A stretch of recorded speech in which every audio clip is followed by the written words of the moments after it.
Сәлем достар, менің арнама қош келдіңіздер. Сіздермен Толқын. Мен бүгін сіздермен өте дәмді әрі бірінші жасағаннан ақ сәтті шығатын, қатпарлы болып шығатын француз круассандарының рецептімен бөлісемін. Менің арнама тіркеліп, видеоны соңына дейін қараңыздар. Ең алдымен ыдысымызға жылы суымызды құямыз, 200 грамм. Одан кейін 200 грамм жылы сүтімізді құямыз. Құрғақ ашытқыны саламыз. 1-1,5 қасықтай қант саламыз. Сұйық майымызды құямыз. Бұл жерде бір жұмыртқа толығымен және екінші жұмыртқаның тек қана ақ уызын салдым. Сары уызын пісіретін кезде бетіне жағамыз. Бөлме температурасындағы жұмсақ сары майымызды саламыз. Барлығын жақсылап араластырамыз. Үстінен електен өткізілген ұнымызды аз-аздан сала отырып, жақсылап араластырып, жұмсақ қамыр елейтін боламыз. Ұнымыз міндетті түрде електен өткен болу керек, сонда біздің круассандарымыз үлпілдек, жұмсақ болып шығады, жақсы көтерілетін болады.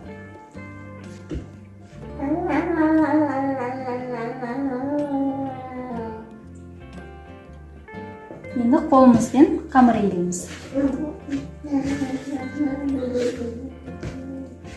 Неке біздің қамырымыз осындай жұмсақ болып илену керек. Қолға жабыспайтындай болу керек. Ең әбден қандырып илейміз. Енді ыдысымызға салып, бетін осындай целлофан пакетпен жауып, 2 сағатқа жылы жерге көтерілгенше қойып қоямыз. Біздің қамырымыз ашыды, 2 сағатта тұрған екен. Енді алып, осыны кішкене бөліктерге бөлеміз. 10-12 бөлікке бөлеміз.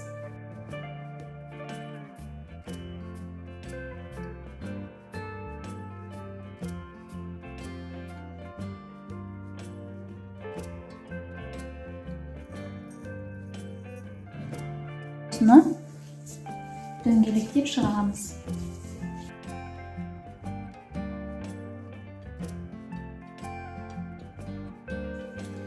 Енді қамырымызды үстелге ұн себе отырып жаямыз.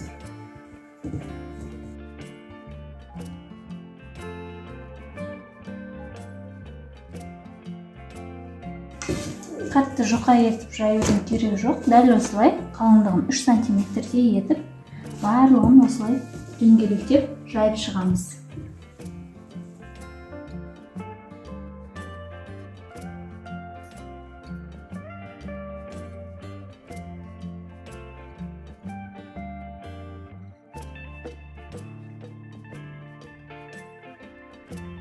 Бөлме температурасындағы жұмсақ сары майымызды осы қамырларымыздың бетіне жұқа етіп жағып шығамыз.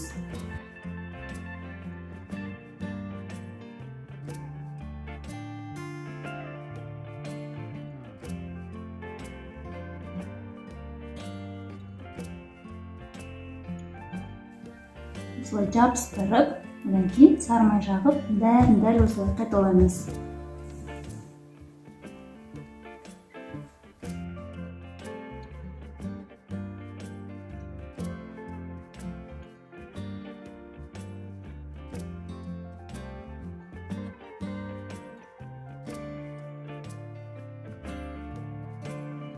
Қамырымыздың барлығын арасына май жағып болғаннан кейін, астына ұн сеуіп, осылай қолымызбен жақсылап басып шығамыз да.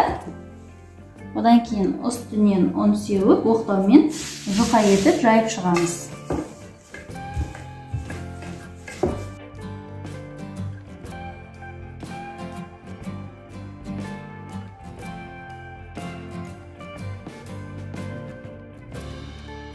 Енді пышақтың көмегімен осыны жіңішке бөліктерге бөліп шығамыз.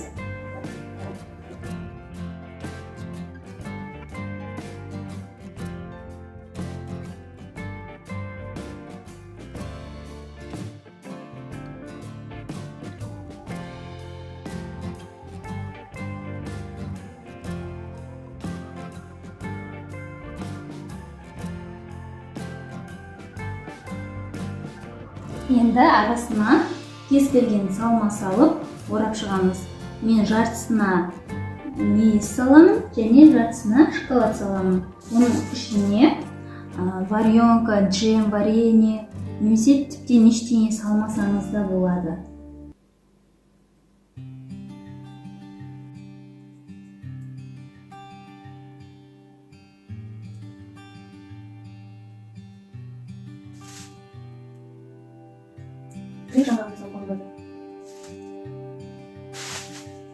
Ортасынан бір кесіп, слайнан орап шығамыз.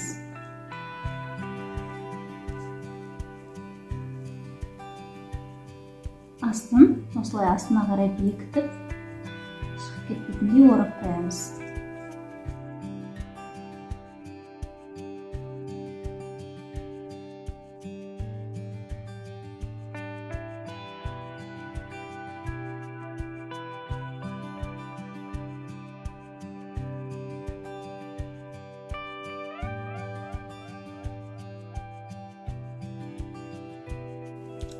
Енді круассандарымызды осылай пергамент қағазының үстіне орналастырып шығамыз. Арасын алшақ етіп орналастырамыз. Ол піскен кезде көлемі 2 есеге дейін үлкейетін болады. Енді круассандарымыздың бетін осындай сүлгімен жауып қоямыз және көтерілгенше күтеміз. Жұмыртқаның сарысына бір ас қасықтай сүт қосып, осы круассандардың бетіне жағып шығамыз. Толық барлық жеріне тиетіндей жағып шығу керек, сонда әдемі болып қызарып піседі.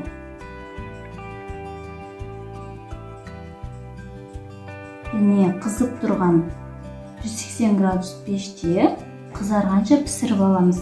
Егер пештеріңіз қатты қызатын болса, 160-170 градуста пісіруге де болады.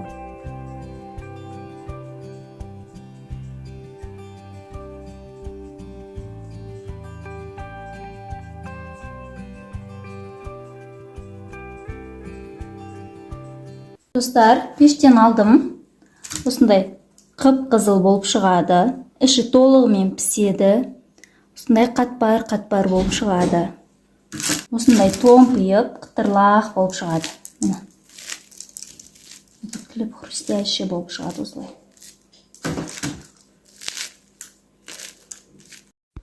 Достар, осымен біздің круассандарымыз дайын. Өте дәмді, қатпарлы, көлемді болып шығады. Бірінші жасағаннан ойдағыдай сәтті шығатын рецепт. Дәл менің рецептім бойынша жасап көруге кеңес беремін. Менің арнама тіркеліп, қолдау білдіріп кетіңіздер. Алда көптеген дәмді тағамдардың рецептімен бөлісемін. Сау, сәлемете болыңыздар.